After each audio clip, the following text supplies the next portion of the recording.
সিরাজগঞ্জের তাঁত শিল্প সমৃদ্ধ এলাকা বেলকুচি এবং এনায়েতপুর। এখানকার উৎপাদিত পণ্য দেশের বিভিন্ন অঞ্চলে পরিবহনের সুবিধা, জেলা সদরের সাথে যোগাযোগ ব্যবস্থা দ্রুত করা এবং দুর্ঘটনা কমানোর জন্য যমুনা সেতুর পশ্চিম সংযোগ মহাসড়কের পাশে সয়দাবাদ থেকে এনায়েতপুর পর্যন্ত আঞ্চলিক সড়কের পাশে ধীরগতির যান চলাচলের জন্য 2014 সালে 32 কোটি টাকা ব্যয়ে 19.8 কিলোমিটার সড়ক সংস্কার ও সাবলেন তৈরি করে সড়ক ও জনপথ বিভাগ।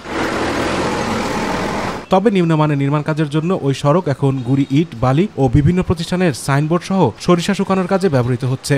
রাস্তাটি দীর্ঘদিন সংস্কার না হওয়ায় বৃষ্টির পানি পড়ে রাস্তার মাঝে গভীর গর্তের সৃষ্টি হয়েছে। ফলে মূল রাস্তায় ধীরগতির ছোট গাড়ি চলাচল করায় মাঝে মধ্যে ঘটছে দুর্ঘটনা। বাচ্চা পায় যায়, গাছ মানে গাড়ি উল্টে যায়, আপনার মানুষ মারা যেতেছে, তখনই আপনার মনে করেন যে আপনার অ্যাক্সিডেন্টে আহত হইতেছে, অনেক যান চলে গেছে, মারা গেছে এই রাস্তার কারণে।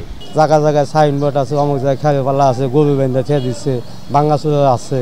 সরকার কোনো করে না, আর যা মনে করে কিন্তু যে জনগণে মানে জাগর হাতে যায়, হ্যাঁ তারাই শেষ করে হেলা দেয়, কিন্তু রাস্তার কোনো মেরামতি করে না। আর স্থানীয়দের দাবি দ্রুত সাবলেনটি সংস্কার করে যান চলাচলের উপযোগী করে তোলার। এই মহাসড়ক থেকে আপনার বেলকুচি পর্যন্ত যত দূর চোখ যাবে যাওয়ার মতো কোনো অবস্থা নাই। এই রাস্তাতে এখন ব্যাঙ্ক গাড়ি চলবো খালি, আর এই বড় অটোগোনা, আর এই রাস্তাতে বড় গাড়িগুলো চললো, ওইটা নিয়ে সুবিধা।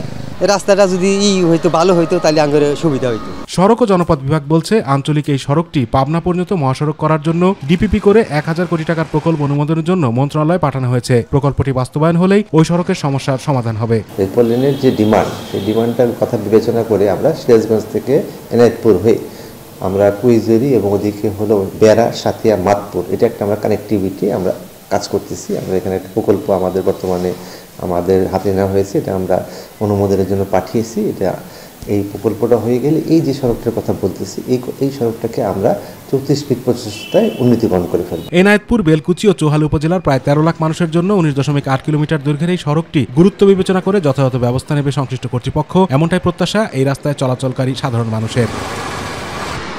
আতিকুর রহমান তিতাস, মাই টিভি।